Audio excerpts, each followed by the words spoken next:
Welcome to Flamenco Explained.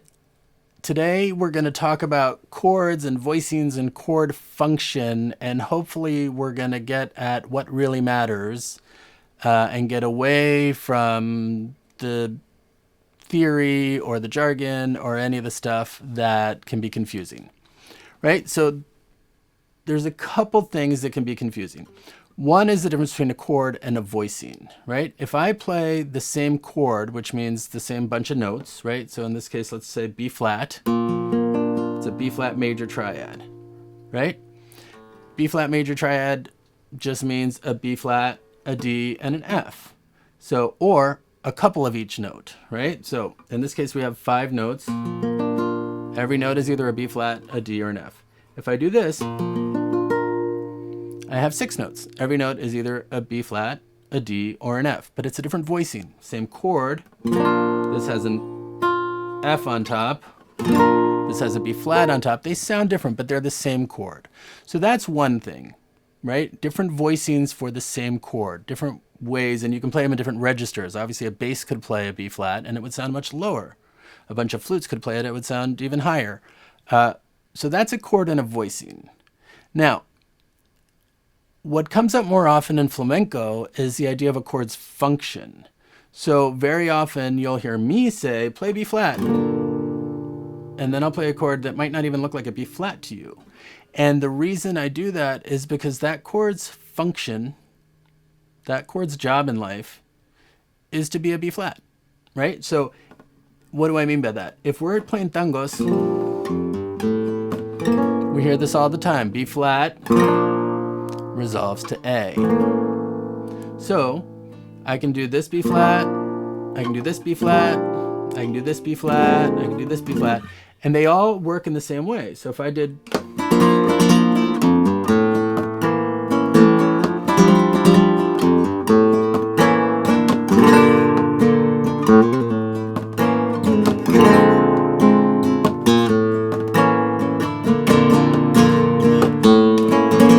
all of those chords are different from one another.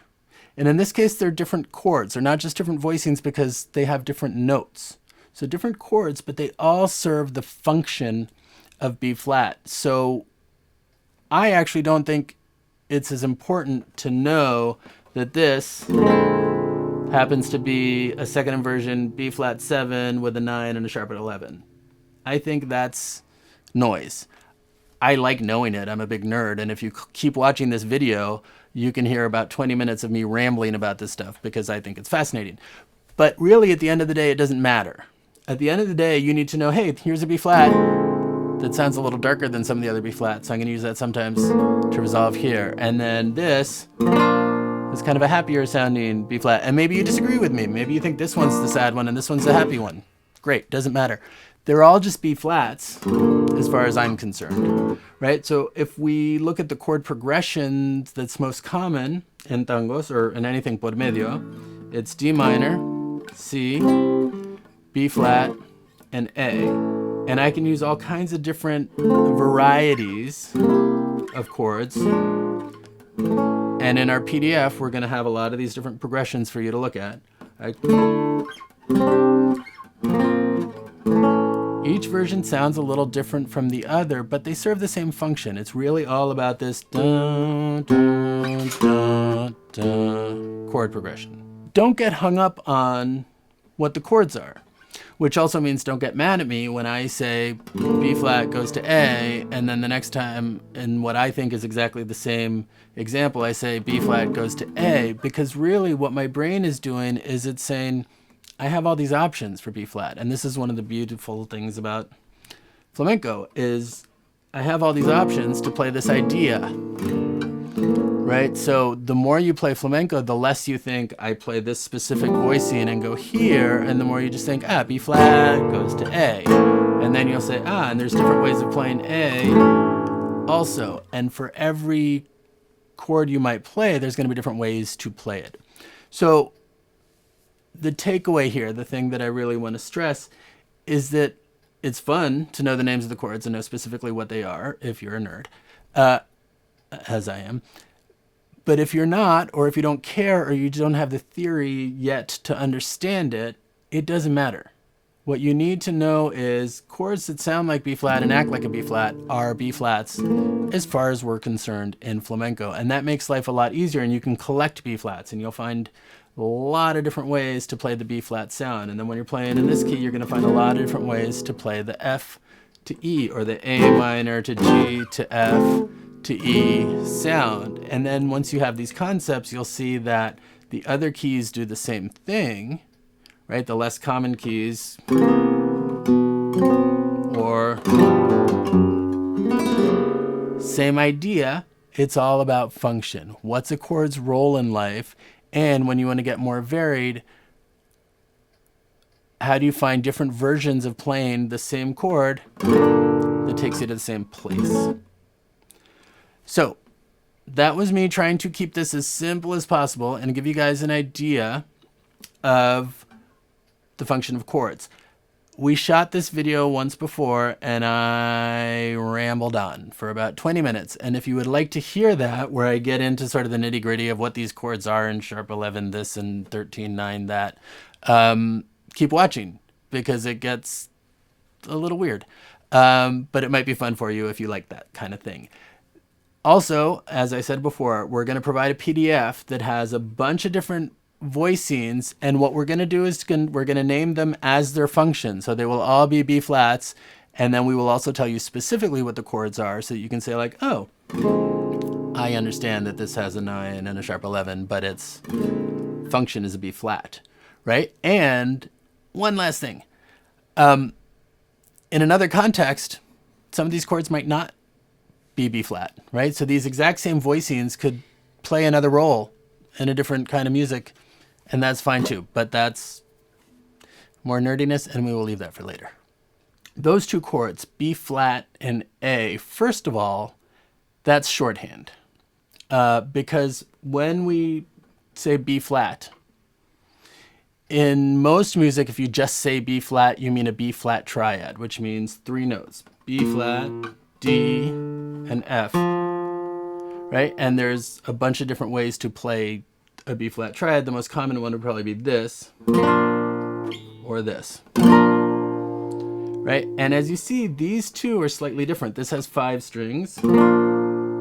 This has 6 strings. The top note here is an F. The top note here is another B flat. They're both what we call root position because the lowest note is a B flat. So those are 2 different voicings of the chord B flat. What that means is that they both have the same notes. They only have B flats, Ds, or Fs, right? But when we say B flat triad, that's all it tells us is B flat, D, and F. It doesn't tell us anywhere about where on the guitar to play these chords, how many strings to use, whether we want 1 of each note or 2 of each notes or certain notes doubled. That's where we get into a specific voicing. In this case, I may play this either because I like the way it sounds or because I want to be down here, or I may play this because I like the way it sounds, or because I want to be over here, or because I want to do a 6-note arpeggio or something, right? There's countless reasons why you might choose one voicing over another, right? So that's an example of the same chord with 2 different voicings. And of course, there's, like I said, an infinite possible variety of voicings for any chord. And when you think about playing with a bass player or other instruments or a symphony orchestra, of course, there are, as I said, infinite varieties. You've got all these different instruments that could be playing the various notes. So what voicing you use really affects the texture and how the music sounds, even though in theory, in literal music theory, you're playing the same chord, right? So that's the difference between a chord and a voicing. And it's an important one to remember, right? So, you can think of these as 2 different chords, but technically they're not. Technically it's the same chord, different voicings. Now, this chord and this chord are different because I've added something to this chord, right? I've added what we call the flat 7, which is the note that makes a chord dominant. And now we have 4 notes in our chord. We have B flat, D, F, right? And then we have A flat and B flat. And there's the octave, right? So 4 notes in this chord. Now, I can give you a different voicing of this chord, but the important thing here is that this chord and this chord are different. They're not just different voicings of one another. They're different chords, right? This is a B7 or a B flat 7 or a B flat dominant. And this is a B flat triad, right? 2 different chords. So if I'm playing tangos,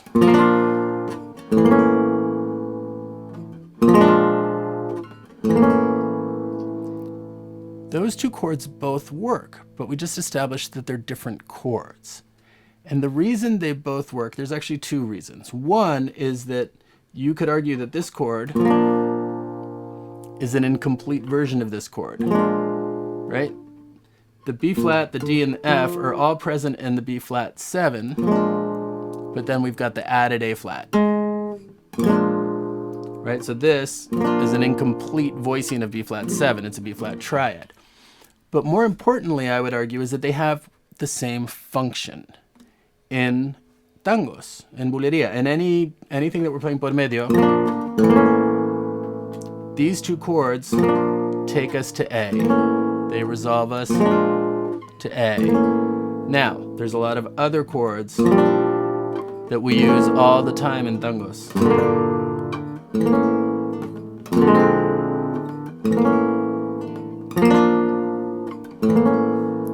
Right? All of these chords serve the same function, but they're actually different chords. What do I mean by that?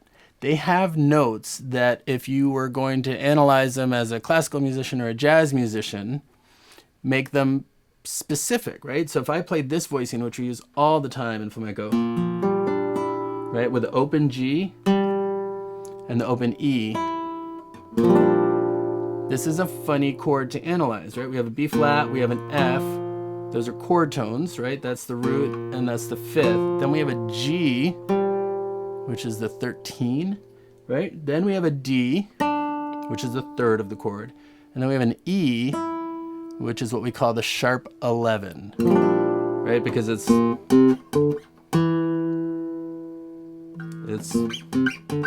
the naturally occurring 11 in a major scale would be here, but it's that. So this chord technically is a B flat add sharp 11 and 13. And the reason I say add and not just B flat sharp 11 13 is that there's no 7th in this chord. Now, if that makes no sense to you, it's fine, because functionally this chord is a B flat and it resolves to A in tangos. If you want to learn more theory and understand all this stuff, great. Absolutely fantastic. I'm a huge fan of all this stuff and I'm kind of a nerd when it comes to music theory, but you don't have to know this to know that this chord and this chord and this chord all have the same function. So when I teach, very often I'll say B flat, A, B flat, A, right? B flat, A. Each one of these chords is a little weird. And this chord, for example, people would look at this chord and say, that's not a B flat at all. That's actually a G minor. You have G, B flat, and D. That's a G minor triad right there. So this is some kind of G minor, right? But as flamenco players, we're really thinking B flat, throw a G on the bottom, resolve to A. Right? So even though you could absolutely argue that this is really a G minor chord, it's another B flat. This chord, which sounds so great, is a B flat 7, right? Then we've got the 9, we've got the sharp 11, and we've got the F on the bottom, which makes it second inversion. So that's a second inversion B flat sharp 11. What else did I say? Oh, second inversion, B flat 9 sharp 11, which implies that it's a dominant and has the flat 7 also. Again, if you don't speak jazz, this means nothing to you, and that doesn't matter, right? So if you see me play this and then go to there, and then a minute later you see me play this and go to there, you might think to yourself, wait a minute, I thought it was this chord. It is, but it could also be this chord, or it could be this chord. Because the chords are, I'm going to take a second to just point out that Tara is laughing hysterically right now. Because I've been talking about making this video for a while to explain the difference between chords and voicings and functionally equivalent chords. And it's a little confusing, but it's also really simple, which is what I keep saying. If you just remember that this, for practical purposes, is a B flat, even though it really looks like a G minor. And this is a B flat, even though it's really a B flat 9 sharp 11. And this, which is really a B flat add sharp 11 and 13. And this, which is a B flat triad add sharp 11. You don't need to know that stuff. In flamenco, what you need to know is that these are versions of B flat. These are flavors of the idea B flat resolves to A. Now, they're notes you can't have as easily, right? If I put this note in instead of this note, D flat, now it's a B flat minor chord or some sort of, some variation of B flat minor. That really changes the quality of the chord because it's gone from a major sound, right? Either a triad or a dominant thing a dominant thing, I should say, to a minor sound. That's different. If I add this note, that's also a very different quality. This is the major 7. If we're going to have a 7 on this chord, generally, we choose the flat 7, right? If all of this is over your head, that's totally fine. You don't need to know what all these numbers and letters that I'm talking about mean in order to play flamenco. What you need to really understand is that this chord and this chord and this chord are interchangeable. And this chord and this chord and this chord. These chords are completely interchangeable because they serve the function of going bum, bum, bum, bum. Right? So this will help in a couple ways. First of all, you won't get as frustrated when one time I say play B flat and then go to A. It will also help because I'll say play B flat, and if you've done some theory and you'll say, what the hell is he talking about? That's a G minor. You'll understand why I'm saying play B flat. And if I do say that, or someone else says that, that means that I'm thinking of this chord as something that serves the function of B flat. And it'll make your compás more interesting because you can do 1, 2, 3. You can collect B flats.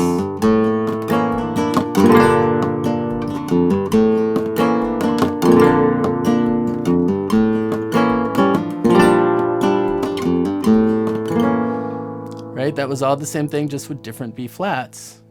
And it gives you a slight variation to the sound. This one, for example, I particularly like. It's just really it's so unsettled, and then when it resolves, it sounds lovely. You don't maybe want to use it every single time, but every now and then for effect, it's a great voicing, right? So these are technically not voicings of the same chord because they all have different notes in them, right? Some of them had the sharp 11, some of them had the 9, some of them had the 13, some of them had combinations. So these are actually different chords, but they're all chords that function as B flat. And that's really the point. And in flamenco, that becomes really important. And it also can help you be creative. Because if you know that this chord progression works, right? Standard D minor, C, B flat, A. I can do that with triads, as I just did. I can do it with seventh chords, in which case I'd get D minor 7, C7, B flat 7, A. I can do these cool voicings where we keep the open G and E on every chord, which means that the G and an E plays a different role in each chord, right? So, right, the E on a D minor chord is the 9, right? And the G is the 11. So technically this would be a D minor add 9 and 11. Then we're going to play a C. Now, the G and the E are chord tones in C major, so this is really just a C major triad. This is another way of playing straight up, you know, this chord, because we've got a C and a G and another G and an E and an E. So the G and the E aren't so weird on this voicing. Then we play B flat. We've looked at this chord, right? Where the G is a 13 and the E is a sharp 11. And then we resolve. So, very nice voicings. And then the more you know about how chords and voicings work, the more fun you can have. Another really nice set of voicings are these which don't have thirds. Remember I said the third is really important because it determines if a chord is a major sound or a minor sound. If you take away the third and you play these voicings, that string where you would have been playing the third, either major or minor, you end up playing the 9 of the chord. So this is a chord that has no third, which means you can't determine whether it's major or minor, but it does have a 9. I remember in school they referred to these as hybrid chords, and I do not remember why. But I think of them as really sophisticated power chords, right? Because a power chord is the first thing you learn on the guitar. And they're not major or minor because they just have the root and the fifth, right? So a power chord is root, fifth, root, right? If you play, for example, those are all power chords. I don't need to know if they're major or minor. Power chords don't ask for that. Which is one of the reasons it's the first thing so many guitarists learn. So these chords are like power chords, but with a 9, so they're like jazzy power chords. And in flamenco,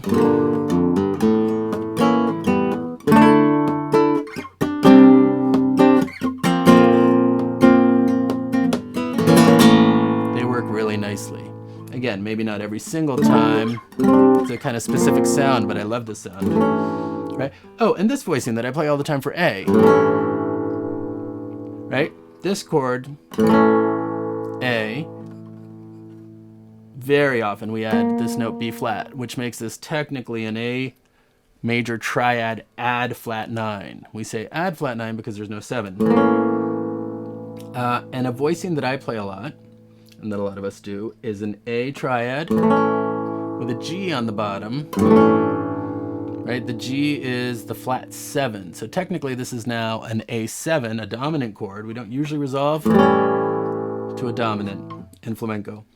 But this voicing, we do.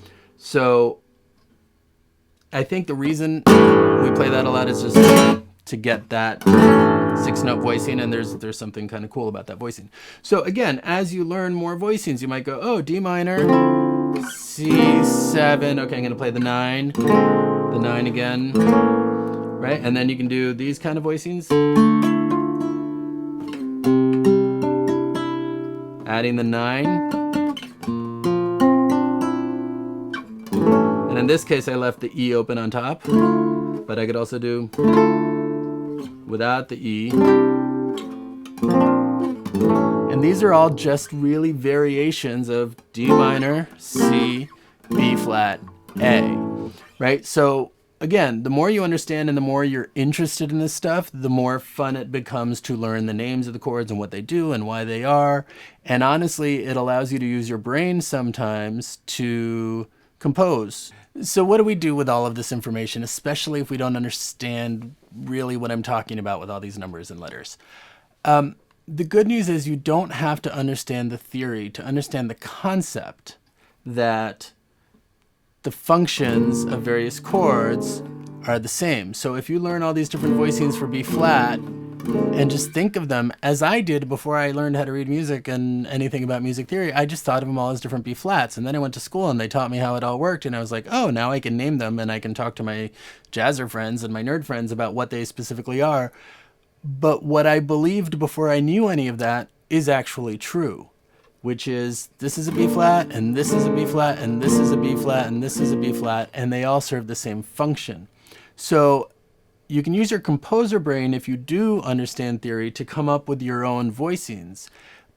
But you can also look at players you admire or players, whose sound you like and say, let's see what kind of B-flats they're playing. They're doing this one. Oh, they're doing this one. There's a lot of interesting ways you can do that. So just pay attention to people you like and listen to that sound, because at the end of the day, the function is much more important than knowing what the voicing is, or even what the voicing is in the first place. The important thing to remember is that anything that acts as a B-flat is a B-flat, right? So go out into the world and collect B-flats.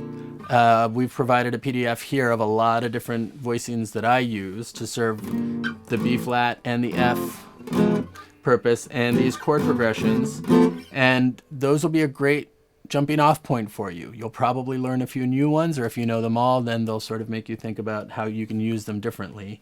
And just remember that they're interchangeable, so you can also mix and match. You could go from here to here, maybe. You don't always have to use the same system of voicings, but if you just let the idea of what's the function of a chord, what's it doing in this chord progression, guide you, and don't worry so much about the names of the chords and what extensions or tensions or whatever you call them you're using, then it's just going to be easier to make music.